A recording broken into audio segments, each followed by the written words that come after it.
પંજાબ અને હરિયાણાના ખેડૂતો પોતાના પ્રશ્નને લઈને એક તરફ આંદોલન કરી રહ્યા છે, ત્યારે વડોદરામાં પણ ખેડૂતો કામદારો દ્વારા પોતાના પ્રશ્નના મુદ્દે રજૂઆતો કરી છે.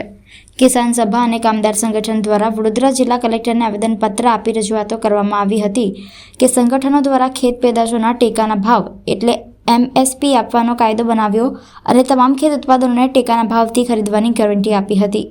સાથે સાથે ખેડૂતો ખેતર મજૂરીના દેવા નાબૂદ કરવા તેમજ નવું વીજ બિલ પાછું ખેંચવા તેમજ ખેડૂતો મજૂરોને માસિક વૃદ્ધોને પેન્શન સરકાર દ્વારા આપવામાં આવે તેમજ દિલ્હીમાં થયેલા ખેડૂત આંદોલન દરમિયાન થયેલ પોલીસ કેસ પાછા ખેંચવા, કેવી રીતના દિલ્હી આંદોલન દરમિયાન 900 જેટલા શહીદ થયેલા કિસાનના પરિવારમાંથી એક વ્યક્તિની સરકારી નોકરી આપવા વગેરે જેવા પોતાના પડતર મુદ્દાઓને લઈને આવેદનપત્ર આપવા માટે વડોદરા જિલ્લા કલેક્ટર કચેરી ખાતે આવી પહોંચ્યા હતા.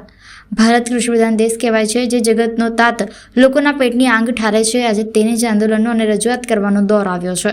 સમયસર જગતના તાત ખેડૂતોના પ્રશ્નોનું યોગ્ય સમાધાન આવે તેવું ખેડૂતો સહિત લોકો ઈચ્છી રહ્યા છે. આજરોજ અમે ગુજરાત કિસાન સભા તરફથી આવેદનપત્ર આપી અને સરકાર સામે માગણી કરીએ છીએ કે જે કિસાન આંદોલન થઈ રહ્યું છે એની ઉપર જાણે કે બીજા દેશના લોકો આવી જાય હોય એ રીતની સરકાર તરફનું વર્તન છે. જે રોડ બ્લોક કરી દીધા છે, રોડ પર ખીલા મારી દીધા છે અને ખેડૂતોને પ્રોટેસ્ટ કરવા દેવામાં આવતો નથી. એ બાબતે કિસાન સભા પૂરજોશ વિરોધ કરે છે. પ્લસ કે પહેલાં જે કિસાન આંદોલન થયું એમાં સરકારે જે લેખિતમાં ગેરંટી આપી હતી લખિતને કે MSPનો કાયદો બનાવીશું, 700 જેટલા કિસાનો જે શહીદ થયા છે એમના પરિવારોને સરકારી નોકરી આપીશું અને કિસાનો ઉપર જે અત્યાચારો થયા હતા અને એના જે કેસ થયા છે કેસ પણ સરકારે પાછા ખેંચ્યા નથી. છતાં ભાવ વધારો એટલો વધી રહ્યો છે, પેટ્રોલ ડીઝલનો ભાવ વધારો વધી રહ્યો છે, મોંઘવારી આસમાને પહોંચી રહી છે અને નવું વીજ બિલ જે આવ્યું છે એમાં જે સ્માર્ટ મીટર લગાવી રહ્યા છે એનો પણ અમે કિસાન સભા તરફથી વિરોધ કરી રહ્યા છીએ કે આવનારા વર્ષોની અંદર ખેડૂત ઉપર એનો માર પડવાનો છે.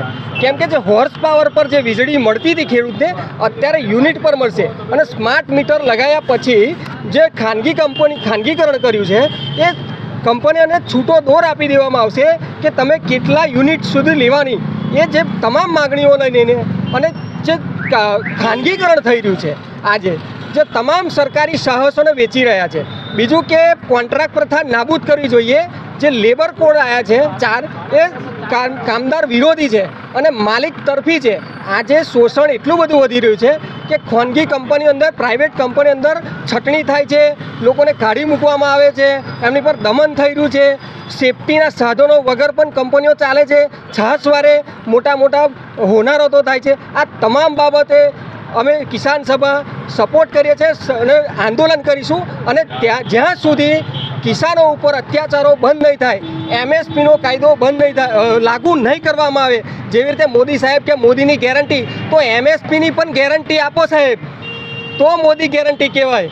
તમે જે બોલી અને ફરી ગયા છે લેખિતની અંદર કિસાનોને જે તમે આપી હતી તાણકાળા કાયદા પાછા ખેંચી અને કિસાનોને ગેરંટી આપી કે તમારા કેસ પાછા ખેંચી લઈશું, MSPનો કાયદો બનાવીશું. સરકાર 1.5 વર્ષથી ઊંઘે છે, ખેડૂતો ઉપર કંઈ જોતી નહીં. જેવી રીતે કોર્પોરેટ માટે લાલ જાજમ બિછાવવામાં આવે છે અને ખેડૂતો માટે મોટા મોટા સળિયા, મોટા મોટા રોડ બિછાયા છે, મોટા મોટા કન્ટેનરો, સિમેન્ટ કોન્ક્રીટની દિવાલો ચણી લીધી છે. જાણે કે ભારત પાકિસ્તાનની બોર્ડર હોય. આટલી સિક્યુરિટી ચીન અને પાકિસ્તાનની બોર્ડર પર રાખી હોત તો આ દેશ વધારે સુરક્ષિત હોત. પણ ખેડૂતોથી આ સરકાર ડરી ગઈ છે. આ ઉદ્યોગપતિની સરકાર છે, આ ઉદ્યોગપતિને કોર્પોરેટની સરકાર છે, ખેડૂતોની સરકાર નથી. જો ખેડૂતોની સરકાર હોય તો MSPનો કાયદો બનાવતા કેટલી વાર લાગે? ફૂલ બહુમતીવાળી સરકારને આટલી પણ એ કદર નથી ખેડૂતોની. જે ખેડૂત અન્ન ઉગાડી અને આખા દેશનું ભરણ પોષણ કરે છે. આજે તમામ વસ્તુ ગૂગલ ઉપરથી રોટલી ડાઉન નહીં થાય, શાકભાજી ડાઉન નહીં થાય, એ ખેડૂતના ખેતરમાંથી થશે. તો એ ખેડૂતની આજે સરકારે નોંધ લેવી જોઈએ, એમની તમામ સમસ્યાઓ ઉપર એમનો હલ કરવો જોઈએ. એની અમે તમામ કિસાન સભાના અગ્રણીઓ અને કિસાન સભા આવેદન પત્ર આપી અને સરકાર હમું દેખાવ કરી રહ્યા છે.